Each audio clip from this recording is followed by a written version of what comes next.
guys, my name is Michael and today I am bringing you the King of Scars book talk. I have a lot of emotions and feelings and opinions about this book.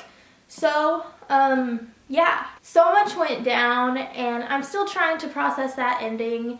It was crazy. If you are not aware, King of Scars is a book in the Grishaverse which takes place after the events of the Grisha trilogy and the Six of Crows duology. The Grisha trilogy and Six of Crows are just some of my favorite books ever, and if you are into fantasy, then I would definitely recommend reading these books ASAP because I promise you will not regret it. This book talk will contain spoilers, so if you haven't read King of Scars yet, then I would suggest leaving now and coming back later. First off, I'm going to start with talking about the characters. The first being Zoya. Zoya was not my favorite character in the Grisha trilogy, but in this book I really enjoyed getting to read from her point of view and kind of get some perspective into her backstory. As Nikolai's general, she's obviously that same tough, hardcore person that we saw in the Grisha trilogy, but I also like seeing how much she cared about the people around her and how much she cared about protecting Nikolai and the rest of Ravka. She's definitely a very brave and strong person considering all that she's been through.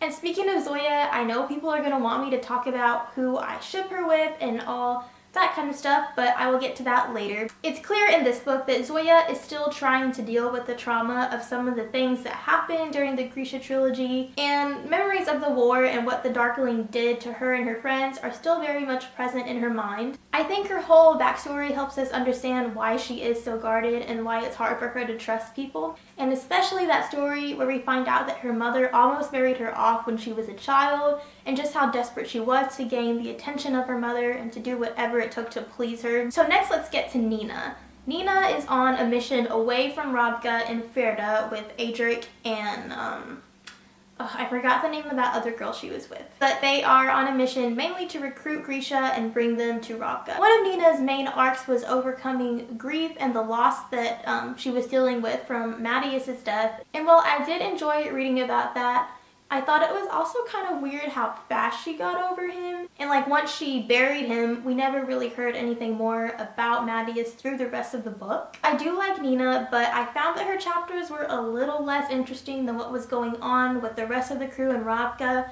And I kind of didn't really understand how her story tied into what was happening over there. If I'm being honest, I would have really preferred more Nikolai chapters and less of Nina. So yeah, that's just my opinion though. So now let's talk about Isaac. Isaac was a minor character, but I found his chapters really funny and it was just like a good sense of comedic relief. I enjoyed seeing a point of view of just like an average Ravka citizen and somebody who wasn't a Grisha or royalty, just like an average person. It was really funny following him along as he tried to learn how to act like Nikolai and basically be Nikolai. I felt for him as he was getting closer to the Shoe Princess, so much so that he was about to tell her who he really was. And then that thing happened, but we won't discuss that right now. I'll get to that towards the end. So moving on to Nikolai. The one thing I can say is that I didn't feel like we got enough of him. You know, for a book that is titled King of Scars and is mainly supposed to be Nikolai's book, I just feel like we could have used a lot more of him. Where do I even begin with Nikolai? He's honestly my favorite book character ever. So in this one, he is not a prince anymore. He is the king of Ravka and he is trying to make alliances and protect the borders from their enemies and, you know, solve the small problem of him turning into a monster at night. He truly cares about protecting his country and he wants to go to whatever lengths he can to protect it, even if that means protecting the people from himself. I had so much fun reading about his backstory and learning about his relationship with his brother, Vasily, and also Dominique. I think Nikolai's friendship with Dominique really forged him into the person that he is now and helped him to realize what life was like for the average person in Ravka. It helped him realize how he wanted to bring change to his country. Now, let's go ahead and talk about the ships. In this book, I really was expecting Nikolai to have a romance or at least kind of move in that direction. And we kind of did, but not really. Obviously, we have everyone telling him to get married and that he needs to do it for political purposes. And he really isn't too keen on the idea of taking a wife, but he knows that it's something that he needs to do. There was a slight hint of romance between Nikolai and Zoya. Obviously, they have a really strong friendship at the beginning of the book, but I kind of think they have this unspoken agreement where it's more like their friendship is just to keep each other strong, keep each other going. They're really careful not to turn it into something that could lead to romance, and I think they both know that. However, as we read the book, we see that Zoya is really the only person who sees Nikolai at his most vulnerable. Like, each night she has to obviously chain him to his bed and give him the medicine to help him fall asleep. And there are scenes from both of their point of views where they basically admit that they do take comfort in each other's company and they enjoy being around each other. There's hints of flirting between them and hints of attraction, but none of them really actually admit anything to each other. I really ship Nikolai with Alina in the Grisha trilogy, and I'm still sad that that didn't happen. But I just want him to be happy, and I hope that in the next book that he does find someone, whether that's Zoya or somebody else. I don't know for sure if I ship Nikolai and Zoya right now. We'll just have to see where the next book takes us. But as it is, at the end of the book, Nikolai is pretty much engaged to the Shoe Princess. So I don't know how that's gonna go down. Now I am going to talk about the plot. So,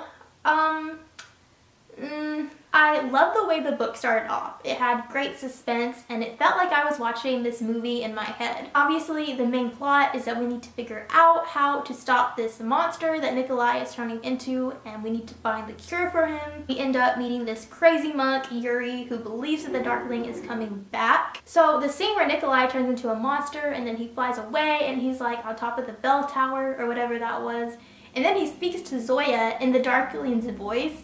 I was so confused. Part of me was like, wait, is the Darkling Nikolai?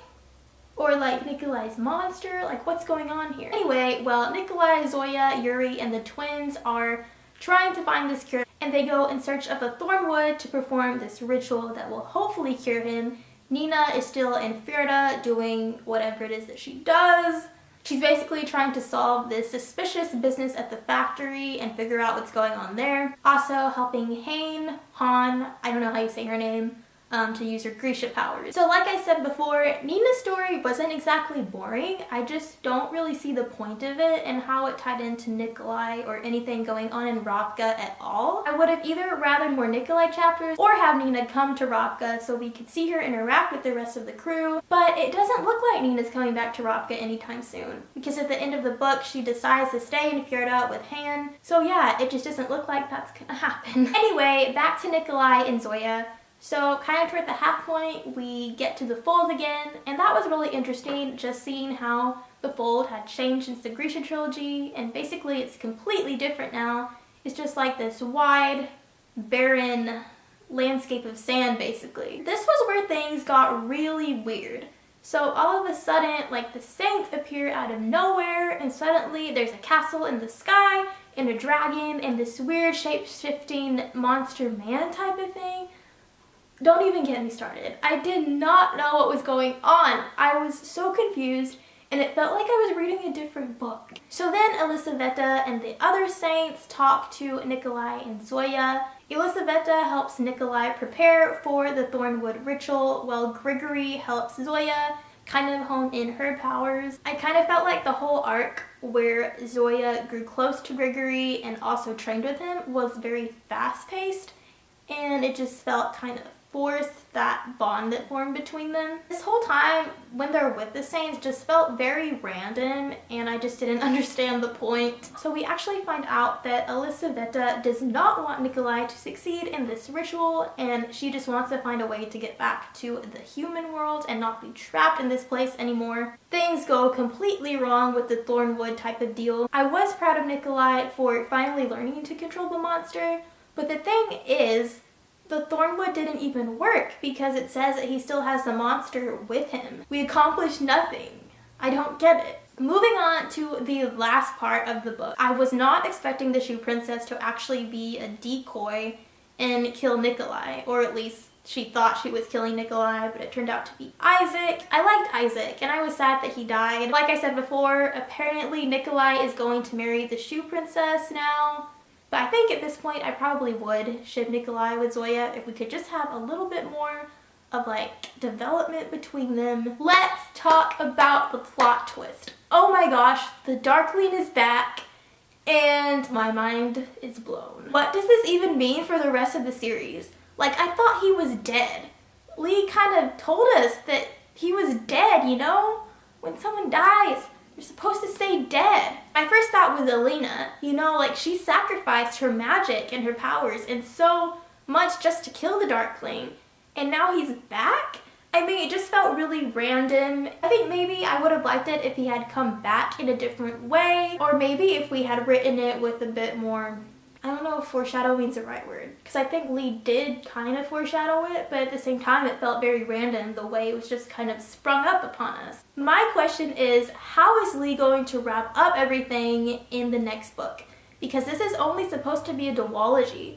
But with everything that's going on, I very well feel like this could be a trilogy. Because we have the Darkling back, we have Nikolai, who pretty much after this book, we still haven't accomplished anything. Like, he still has the monster with him, so we have to find a cure for that. Nikolai has to get married, we have to make alliances, we have to protect the borders.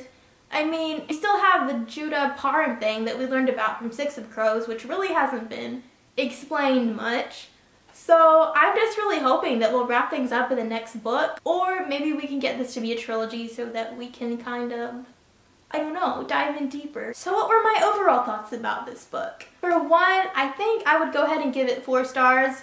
I wanted to give it 5 stars, but I just couldn't do that because there were some things about the plot that I felt like could have been more strong. I also realized that I didn't really talk about Nina much in this video, and I'm sorry for that, for those of you who really like her. And I do like her, it's just that, I don't know, I just didn't connect with her story this time, and I liked her better in Six of Crows, and she just kind of felt like a different character. Maybe things will get better in the next book.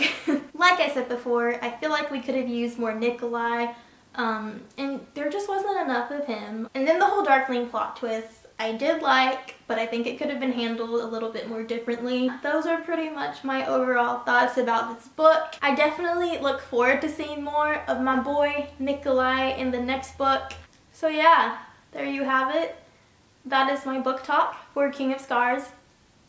With that being said, thank you guys so much for watching. If you like this video, be sure to give it a thumbs up and click subscribe. Also, be sure to follow me on social media at Michael_Faith on Twitter and at Michael Faith on Instagram. My Bookstagram is at mfaithbooks. So yeah, thank you for watching, and I'll see you soon with another video.